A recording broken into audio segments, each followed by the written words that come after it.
प्यारे बच्चों नमस्कार। आज आपको बताऊंगा सूरदास के जन्म के संबंध में। सूरदास जी यह जो जीवनी है कक्षा 11 और कक्षा 10 के लिए अनिवार्य है। सूरदास जी कक्षा 10 में भी लिखे हैं काव्य में और कक्षा 11 में भी लिखे हैं काव्य में। तो दोनों कक्षाओं के लिए जीवनी बहुत महत्वपूर्ण है। जीवनी क्यों पढ़ी जाती है?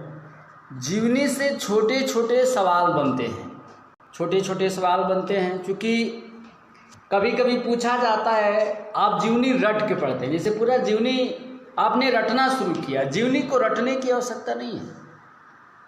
जीवनी को छोटे छोटे पार्ट में हम याद करेंगे।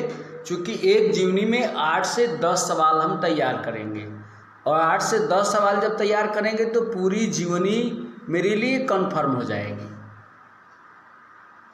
तो आज आपको बताऊंगा सूरदास के संबंध में। सूरदास जी हिंदी साहित्य के सूर्य माने जाने वाले कृष्ण भक्ति शाखा के प्रतिनिधि कवि सूरदास का जन्म सन 1478 ईस्वी में हुआ था। इनके पिता का नाम पंडित रामदास सारस्वत था। अब देखिए यहीं आपको 2-3 सवाल दिख रहे हैं। आप सवाल अपने आप से कीजिए।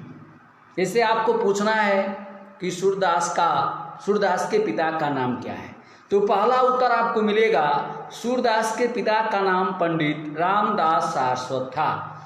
दूसरा प्रश्न आपने बनाया कि सूरदास का जन्म किस सन में हुआ था, तो आपका दूसरा उत्तर हो जाएगा जन्म सन 1478 ईस्वी में हुआ था।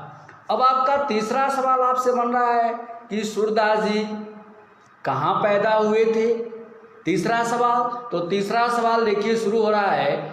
आगरा के निकट रूनकता नामक ग्राम में जन्मे सूरदास वात्सल्य के क्षेत्र में विश्व साहित्य में सर्वश्रेष्ठ माने जाते हैं। कुछ लोग कहते हैं सूरदास जी जन्मांध थे, कुछ लोगों का मत है कि जन्मांध नहीं थे। वे कहते हैं कि प्रकृति बाल मनोवृत्ति का और मानव स्वभाव का जैसा सुंदर सजीव सूक्ष्म मनोहारी वर्णन सूरदास ने किया है वैसा कोई जन्मांध व्यक्ति कभी नहीं कर सकता है। यानी सूरदास जी यदि जन्म से अंधे थे तो जितना भगवान श्री कृष्ण के बालापन का वर्णन किया है ऐसा कोई कभी कर नहीं सकता है। इतना लिखा गया है कि मनोहारी वर्णन, आप देख रहे हैं इसमें मनोहारी लिखा गया है। मनोहारी वर्णन किया है सूरदास जी ने। तत्कालीन प्रसिद्ध गुरु महाप्रभु बल्लभाचार्य के भक्त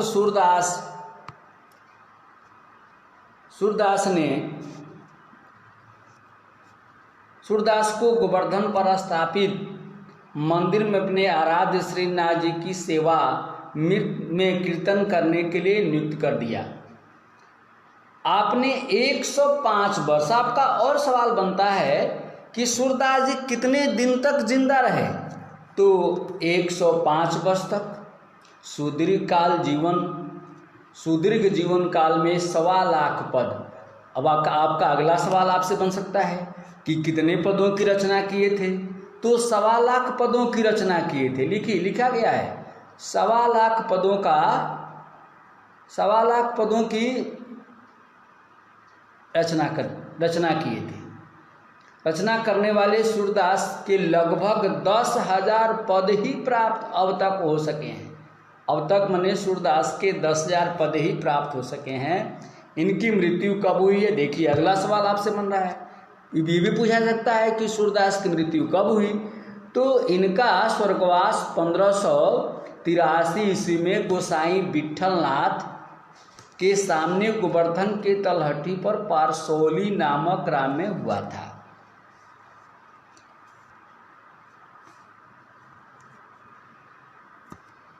इनकी कृतियाँ रही। कृतियाँ क्या क्या रही हैं? भक्त श्रोमण सूरदास के ग्रंथों की संख्या 25 मानी जाती है, किंतु निम्नलिखित 3 ग्रंथ उपलब्ध हैं। पहला ग्रंथ है, वो आपसे भी सवाल पूछ सकते हैं कि सुरसागर के कितने ग्रंथ हैं, तो आप तुरंत अभी देखिए सवाल आपके बन रहे हैं कि 3 ग्रंथ हैं। पहला है सुरसागर। यह एकमात्र ऐसी कृति है जिसे सभी विद्वानों ने प्रमाणिक माना है। इनके सवालाख पदों में केवल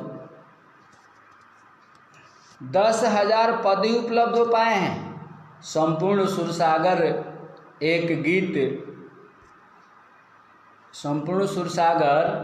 एक गीत काव्य, इसमें पदों की तन्मयता भी गाए जाते हैं। दूसरा, सुरसरावली, यह ग्रंथ अभी तक विवादास्पद स्थिति में है, किंतु कथा वस्तु, भाषा शैली और रचना के दृष्टि से सुरसागर की प्रमाणिक रचना, इसमें 1107 छंद हैं। ऐसे भी सवाल बन सकते हैं, छोटे सवाल। इनकी रचनाओं से भी, इनकी कृतियों से भी सवाल बनेंगे। तीसरा है साहित्य लहरी। इसमें सूरदास ने 118 दृष्टिकूट पदों का संग्रह, साहित्य लहरी में किसी एक विषय की विवेचना नहीं हुई है। इसमें मुख्य रूप से नायिकाओं एवं अलंकारों की विवेचना हुई है। सूरदास जी चूँकि भगवान श्री कृष्ण के भक्ति को बड़े बारीकी से गाया है, और इनकी जीवनी आप देखेंगे। चूँकि परीक्षाओं में इनकी जीवनी पूछी जाती है, तो ख्याल रखें परीक्षाओं में जितनी जीवनी आपसे पूछी जाए उतनी ही आप जीवनी लिखें। काफ़ी समय नुकसान न करें, क्योंकि जीवनी 3 नंबर की होती है। समय को ध्यान में रखते हुए जीवनी को लिखें। Thank you.